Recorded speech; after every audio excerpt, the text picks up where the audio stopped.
Hello students, welcome again to yet another exciting lecture of mathematics in which you will understand most difficult concepts, equations and problems in simplest way. I am Rajiv Bhatnagar, head professor of One Scholars. I am an engineer and a gold medalist in advanced mathematics. So guys, without wasting any further time, let's begin with full details of vector algebra. Vector algebra, quantity and measurement both are correlated. बहुत सी ऐसी quantities होती हैं जिनके लिए हमें केवल numerical measurement यानी मैग्नीट्यूड की जरूरत पड़ती है, जैसे length, height, area, volume, time etcetera. But बहुत सारी ऐसी भी फिजिकल क्वांटिटीज हैं जिनके लिए हमें मैग्नीट्यूड के साथ साथ डायरेक्शन की भी जरूरत पड़ती है. मान लीजिए आप किसी टूरिस्ट स्पॉट को लोकेट कर रहे हैं तो आपको केवल डिस्टेंस की जरूरत नहीं पड़ेगी, आपको उसके लिए डायरेक्शन की भी जरूरत पड़ेगी. इसका मतलब इस क्वांटिटी के अंदर हमें न्यूमेरिकल मेजरमेंट के साथ साथ डायरेक्शन की भी जरूरत पड़ी. ऐसी क्वांटिटीज जिसके अंदर हमें न्यूमेरिकल मेजरमेंट यानी मैग्नीट्यूड के साथ साथ डायरेक्शन की भी जरूरत पड़ती है उसे हम वेक्टर क्वांटिटी कहते हैं. Got it? सो मेरे हिसाब से किसी भी पॉइंट की पोजीशन या लोकेशन को हम वेक्टर क्वांटिटी से काफी अच्छी तरीके से डिफाइन कर सकते हैं. आइए समझते हैं कैसे. किसी भी पॉइंट की लोकेशन को फाइंड आउट करने के लिए आप जानते हैं हमें एक रेफरेंस पॉइंट की जरूरत होती है और रेफरेंस पॉइंट जनरली हम ओरिजिन ले लेते हैं. तो यहां पे भी मैंने एक पॉइंट ओ ले लिया और एक पॉइंट ए ले लिया. ओ से ए तक का जो डिस्टेंस है उसे मैंने ए से शो कर दिया. ये मेरा मैग्नीट्यूड है. क्लियर है? यदि मैं अपनी डायरेक्शन बता देता हूं कि मैं ओ से ए की तरफ मूव कर रहा हूं तब ये मैग्नीट्यूड विद डायरेक्शन हो जाएगा और उसे हम ए वेक्टर से शो करेंगे. तो अब ओ ए वेक्टर मेरे ए वेक्टर की ए पॉइंट की पोजीशन या लोकेशन को शो कर रहा है विद डायरेक्शन. इसे मैंने स्मॉल ए वेक्टर से शो कर दिया. इसी तरीके से एक और पॉइंट ले लेते हैं बी. ये भी मान लेते हैं ओ से बी तक का जो डिस्टेंस है वो बी है.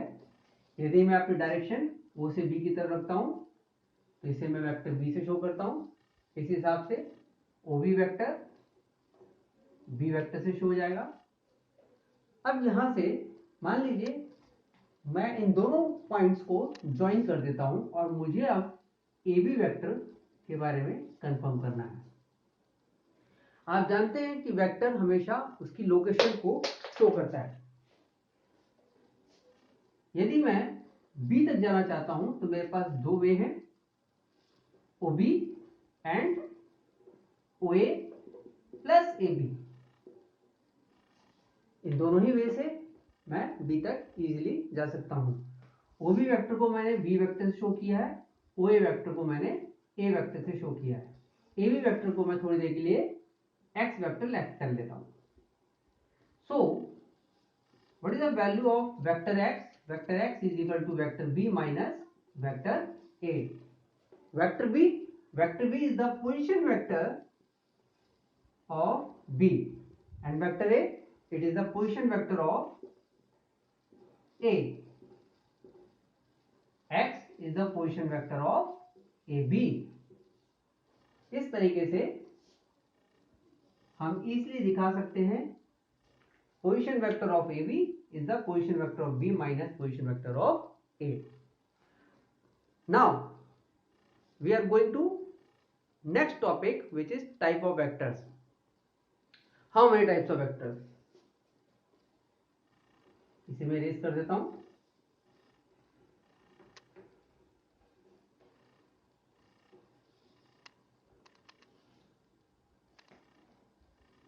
फर्स्ट इज जीरो और नल वेक्टर. वेक्टर में दो चीजें हैं, मैग्नीट्यूड एंड डायरेक्शन. डायरेक्शन किसी की जीरो हो नहीं सकती, इसलिए अब हमारे लिए केवल मैग्नीट्यूड बचा. यदि हम किसी के मैग्नीट्यूड को जीरो कर दें तो वेक्टर जीरो वेक्टर कहलाया जा सकता है. मैग्नीट्यूड जीरो करने के लिए हमें उसके इनिशियल पॉइंट और टर्मिनल पॉइंट दोनों को सेम रखना होगा, जिससे डिस्प्लेसमेंट हमारा जीरो हो जाए। इसलिए हम जीरो वेक्टर या नल वेक्टर को इस तरीके से शो कर देते हैं। इसमें दोनों ही हमारे इनिशियल और टर्मिनल पॉइंट सेम है। दूसरा वेक्टर को इनिशियल वेक्टर। को इनिशियल वेक्टर नाम से ही पता लग रहा है, जिनका इनिशियल पॉइंट कॉमन हो। तो ऐसे वेक्टर जिनका इनिशियल पॉइंट कॉमन हो उन्हें हम को इनिशियल वेक्टर्स कह सकते हैं। जैसे प्रीवियस डायग्राम जो मैंने बनाया था उसमें आप देखिए OA एंड OB इन दोनों का इनिशियल पॉइंट O सेम था, इसीलिए इन दोनों वेक्टर्स को हम को इनिशियल वेक्टर कह सकते हैं। तीसरी चीज हमारा वेक्टर आ जाएगा इक्वल वेक्टर। आप जानते हैं किसी भी वेक्टर के अंदर दो चीजें इंपॉर्टेंट है, मैग्नीट्यूड और डायरेक्शन। तो इक्वल वेक्टर्स में यदि हम किसी दो वेक्टर्स की मैग्नीट्यूड और डायरेक्शन दोनों सेम कर दे तो दोनों वेक्टर्स हमें एक ही लोकेशन पे लेके जाएंगे, इसलिए वो वेक्टर्स इक्वल वेक्टर्स कहे जा सकते हैं। तो इक्वल वेक्टर्स के लिए हमें दो चीज ध्यान रखनी है, same magnitude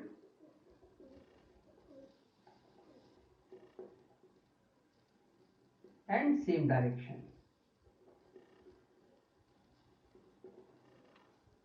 fourth, negative of a vector.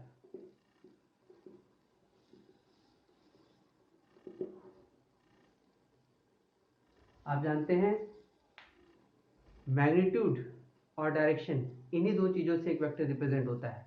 Magnitude तो एब्सोल्यूट है, वो कभी नेगेटिव हो नहीं सकता।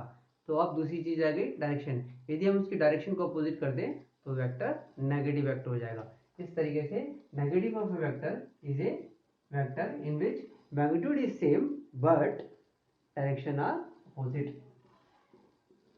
AB is equal to minus BA. Next is collinear vector. Collinear vectors are those vectors they represent by a line, by a same line. They are the part of a same line. कोई फर्क नहीं पड़ता कि आप उनको direction कैसी दे रहे हैं या उसका मैग्नीट्यूड कैसा है, इससे कोई फर्क नहीं पड़ता, बस वो एक ही लाइन के ऊपर इंपोज होने चाहिए। It means collinear vectors are those vectors they are the part of a same line irrespective of their direction, irrespective of their magnitude. Clear? Next is very important vector, unit vector. Generally it is represented by an alphabet which is denoted by a cap. आप सभी जानते हैं एक vector किससे represent होता है, magnitude and direction. So unit vectors कैसे define हुआ, unit vector is a vector upon magnitude of a. Clear है? Unit vector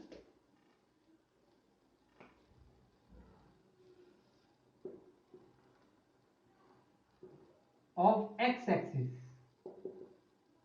y axis and z axis generally denoted as I, j and k। इनके ऊपर क्या लगा दीजिएगा। तो x axis की डायरेक्शन में कवर किए गए डिस्टेंस के लिए यूनिट वेक्टर को हम I से शो करेंगे, y एक्सिस में j से और z एक्सिस में k से। इसका मतलब मैं इसे रब कर रहा हूं,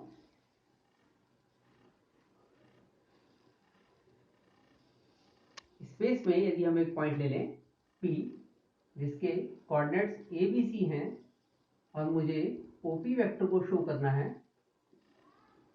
OP vector generally represented as, क्योंकि ये P point x axis, y axis, z axis यानी तीनों ही कोऑर्डिनेट एक्सिस से एक डिस्टेंस मेंटेन कर रहा है, उसने तीनों ही एक्सिस से कुछ इंटरसेप्ट कट किए हुए हैं, तो हम उसको शो करते हैं AI plus BJ plus CK।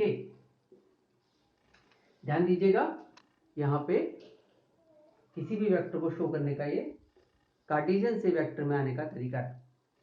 यदि हम इसके मैग्नीट्यूड की बात करें तो आप अच्छी तरीके से जानते हैं, डिस्टेंस बिटवीन द 2 पॉइंट्स आपने 11th क्लास में ही पढ़ा होगा।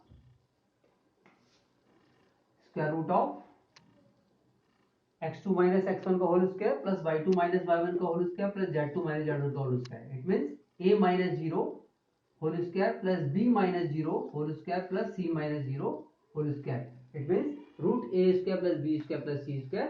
इससे हम इस वेक्टर के मैग्नीट्यूड को शो कर सकते हैं। अब यदि मुझसे कोई OP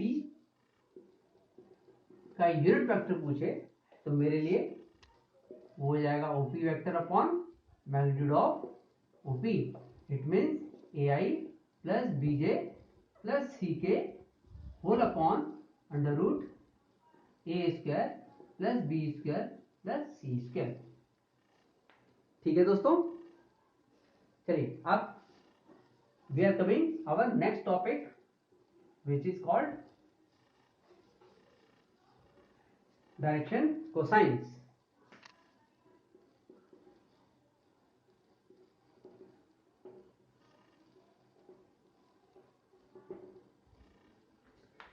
Direction cosine is the cosine of an angle which made by the directed line from the coordinate axis।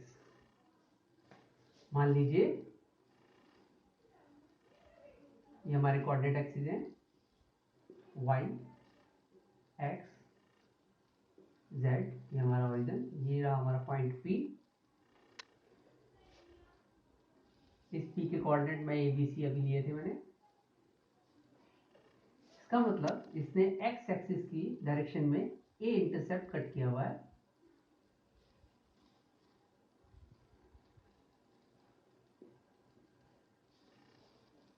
Clear है? OP इज हमारा OP वेक्टर हो गया जिसने x एक्सिस से जो एंगल मेकअप किया उसको मैंने अल्फा से शो किया। इस OP ने y एक्सिस से जो एंगल शो किया उसको मैंने बीटा से शो कर दिया, और इस OP वेक्टर ने z एक्सिस से जो एंगल मेकअप किया हुआ है उसे मैं गामा से शो करता हूं। तो according to my language, according to my definition, cosine of an angle represented direction cosine of this vector OP। cos alpha जिसको हम L से रिप्रेजेंट कर रहे हैं, cos बीटा जिसे हमने M से रिप्रेजेंट कर दिया, एंड cos गामा जिसे हमने N से रिप्रेजेंट कर दिया। तो डायरेक्शन कोसाइन क्लियर हो गई आपको। यहां आपको एक और चीज बता देता हूं मैं, ABC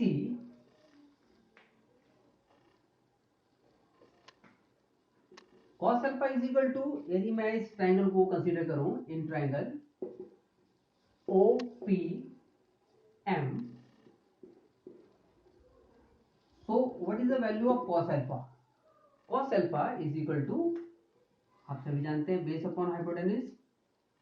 बेस हो जाएगा मेरे लिए A, हाइपोटेन्यूज OP का जो रिजल्टेंट वेक्टर है वो मैंने R से शो कर दिया, तो हाइपोटेन्यूज हो गया मेरे लिए R।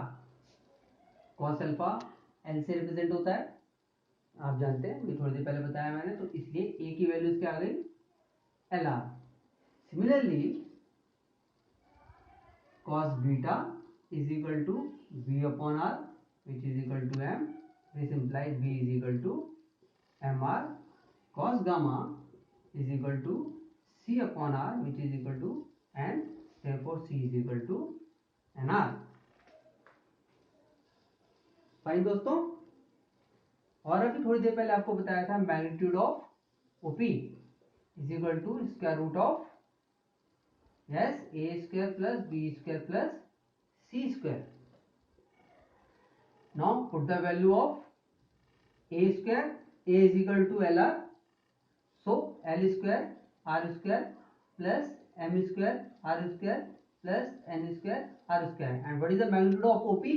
OP is r.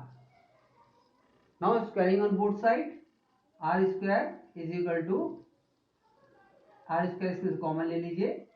What we get? L square plus m square plus n square. Vanish it. What we get? L square plus m square plus n square. This is a very important geometrical representation in which we can say the sum of squares of direction cosines is equal to 1. Clear है? Numerical measurement या numerical questions को solve करने के लिए हमें इस relations की बहुत जरूरत पड़ेगी और ये हमारे बहुत काम आएगा. वेल दोस्तों, अब हम डायरेक्शन रेशो की बात करते हैं.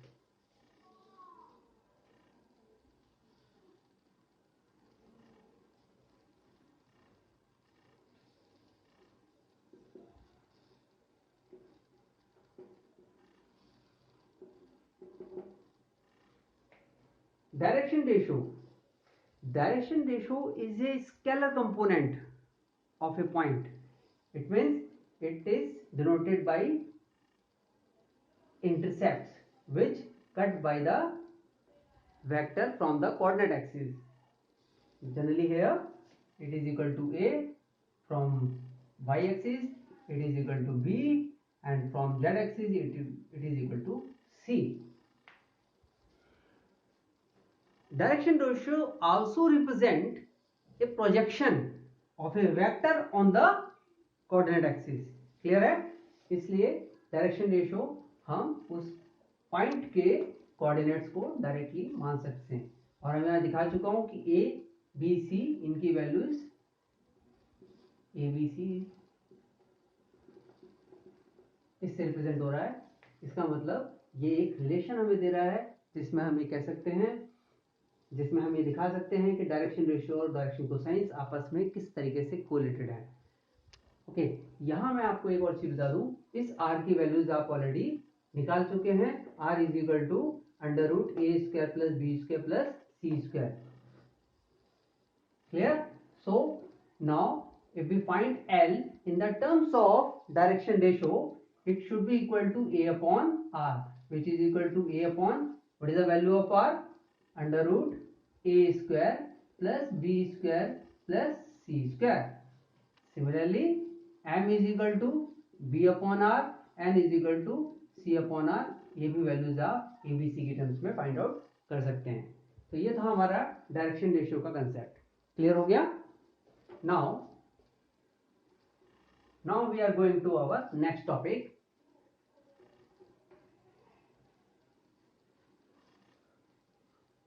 which is called vector joining two points.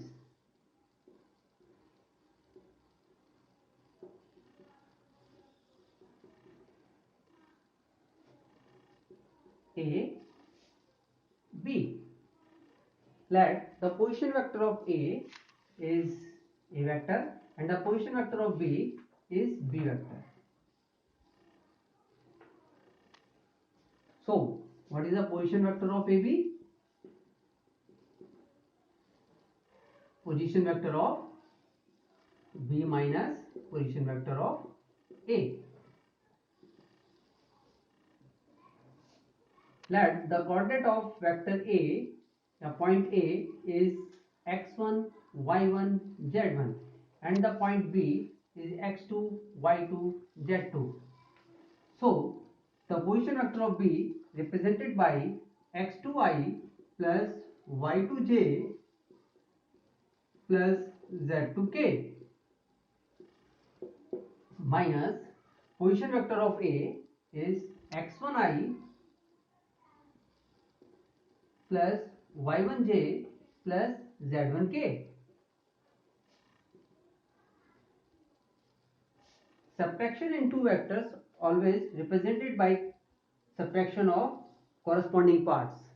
Therefore, we can write it x2 minus x1 I plus y2 minus y1 j plus z2 minus z1 k.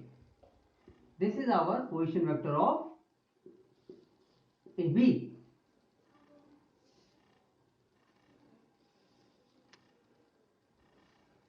Now the magnitude of AB, simple, the distance between the 2 points, which is represented by x2 minus x1 whole square plus y2 minus y1 whole square plus z2 minus z1 whole square. Clear?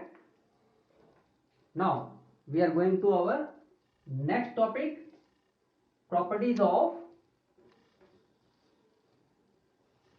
vector.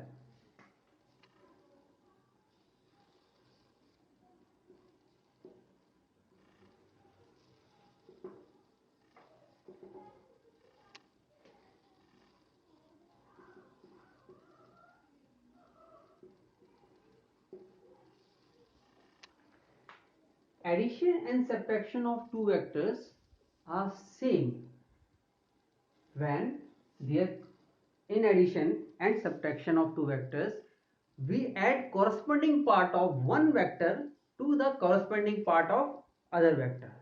Okay, let A is equal to A1I plus B1J plus C1K, and vector B A2I plus B2J plus C2K. Therefore, the addition represented by A1 plus B1I plus A2 plus B2, A1 plus A2I plus B1 plus B2J plus C1 plus C2K. And in subtraction,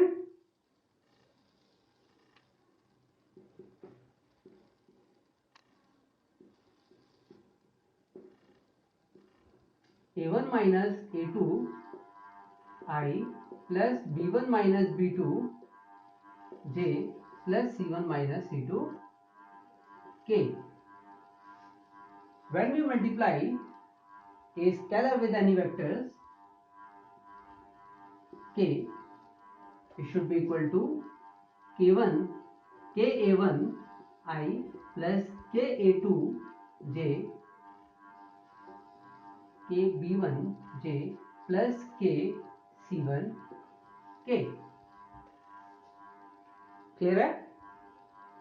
so guys, इस topic के अंदर हम इस पूरे lecture के अंदर आपने vectors को अच्छी तरीके से जान लिया. अब आप ये समझ सकते हैं कि वेक्टर कितना आसान है.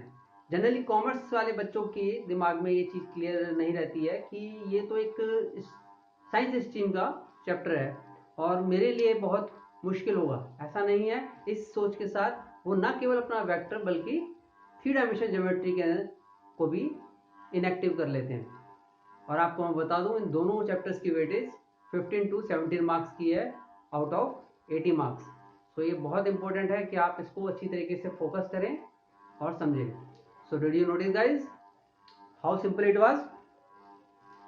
If you face any problem about my lecture, replay my videos until you can do it yourself.